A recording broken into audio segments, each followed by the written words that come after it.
प्रथम अध्याय विसर्जक धृतराष्ट्र उवाच धर्मक्षेत्रे कुरुक्षेत्रे समवेता युजुत्सव माम का पांडवश्च किम अकुर्वत संजय। धृतराष्ट्र बोलें हे संजय कर्मक्षेत्र कुरुक्षेत्रे युद्ध करार मानुष्य समवेत हुए आमार पुत्रेरा एवं पांडुर पुत्रेरा की करलो। श्रीमद् भगवद गीता बहु पाठित भगवत तत्व विज्ञान जार सारमर्म गीता और महत्व वर्णित হয়েছে। সেখানে বলা হয়েছে যে ভগবদ গীতা পাঠ করতে হয় ভগবত তত্ত্বদর্শী কৃষ্ণ ভক্তের তত্ত্বাবধানে পুঙ্খানুপুঙ্খ ভাবে বিশ্লেষণ করার মাধ্যমে এবং ব্যক্তিগত উদ্দেশ্য প্রণোদিত ব্যাখ্যাসমূহ বর্জন পূর্বক তা হৃদয়ঙ্গম করবার চেষ্টা করা উচিত। যথাযথ হৃদয়ঙ্গমের দৃষ্টান্তটি ভগবদ গীতাতে প্রদান করা হয়েছে অর্জুনের মাধ্যমে, যিনি স্বয়ং ভগবানের কাছ থেকে সরাসরি ভাবে গীতা শ্রবণ করার পর তা হৃদয়ঙ্গম করেছিলেন। যদি কেউ গুরু পরম্পরা ধারায় উদ্দেশ্য প্রণোদিত ব্যাখ্যা বর্জন করে ভগবদ গীতা হৃদয়ঙ্গম করবার সৌভাগ্য অর্জন করেন তাহলে তিনি সমস্ত বৈদিক জ্ঞান এবং পৃথিবীর সব রকমের শাস্ত্রসমূহ অধ্যয়নের স্তর অতিক্রম করবেন। ভগবদ গীতা পড়ার সময় আমরা দেখি অন্য শাস্ত্রে যা কিছু আছে তা সবই ভগবদ গীতায় আছে। উপরন্তু ভগবদ গীতায় এমন অনেক তত্ত্ব আছে যার কোথাও নেই। এটি গীতার বিশেষ মাহাত্ম্য। গীতা হচ্ছে পরম তত্ত্ব দর্শন, কারণ পরমেশ্বর ভগবান শ্রীকৃষ্ণ নিজেই এই জ্ঞান দান করে গেছেন।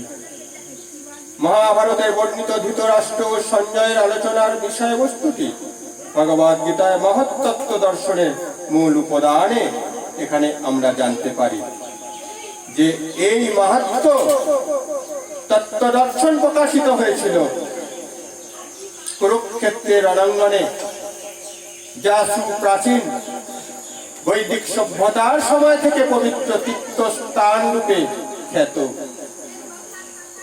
ভগবান যখন মানুষের উদ্ধারের জন্য স্বয়ং এই পৃথিবীতে অবতরণ করেছিলেন তখন তিনি পরম তত্ত্ব সমবেত এই গীতা দান করেন। ধর্মক্ষেত্র যে স্থানে ধর্মীয় আচরণ সমূহ অনুষ্ঠিত হয় এই শব্দটি খুবই তাৎপর্যপূর্ণ, কারণ কুরুক্ষেত্রে যুদ্ধক্ষেত্রে ভগবান শ্রীকৃষ্ণ অর্জুনের পক্ষ অবলম্বন করেছিলেন। কৌরবদের পিতা ধৃতরাষ্ট্র তার পুত্রদের চূড়ান্ত জয়ের সম্ভাবনা সম্ভবে অত্যন্ত সন্নিগ্ধ ছিল। তাই দ্বিধাগ্রস্ত চিত্তে তিনি তার সচিব সঞ্জয়ের কাছে জানতে চাইলেন তারা কি করল। তিনি নিশ্চিত ছিলেন যে তার পুত্রেরা, তার কনিষ্ঠ ভ্রাতা পাণ্ডুর পুত্রেরা কুরুক্ষেত্রের ভূমিতে যুদ্ধ করবার মানস্যই সমবেত হয়েছে। তবুও তার অনুসন্ধানটি ছিল তাৎপর্যপূর্ণ। তিনি চাননি যে পাণ্ডব কৌরবদের মধ্যে কোনো আপোষ মীমাংসা হোক। তিনি আশা করেছিলেন যে যুদ্ধে তার পুত্রদের ভাগ্য সুনিশ্চিত হোক। যেহেতু এই যুদ্ধের আয়োজন হয়েছিল কুরুক্ষেত্রে, যাকে বেদে আরাধনার ক্ষেত্রে বলা উল্লেখ করা হয়েছে, এমনকি দেবতাদের জন্য তাই হয়েছিলেন।